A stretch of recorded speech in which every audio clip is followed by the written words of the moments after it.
kuniamisha kula. Mpo kwenye mahaba wenyewe. Uniacha mimi kisa hichi cheusi hichi. How are you? Hizi nyama zilikudanganya kwamba ni mtu wewe? Hamna. Sikia brother, sikia nikwambie kitu.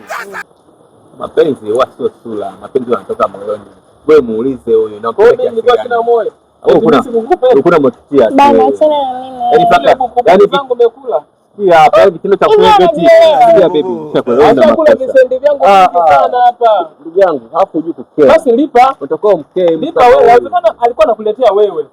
Mwanangu hebu mpe zoea, si ngapi? Sio zoea baby. Huyu hana chochote. Huyu mshamba mapenzi ajui. Anataka kukompea mapenzi kufikisha popote. Nimeshindwa mimi. Sana toka hapo. Hujui thamani ya wanawake ndio maana kuacha tu mshamba kidogo. Eti mmeacha mimi nimefika kitu cha ng'ombe.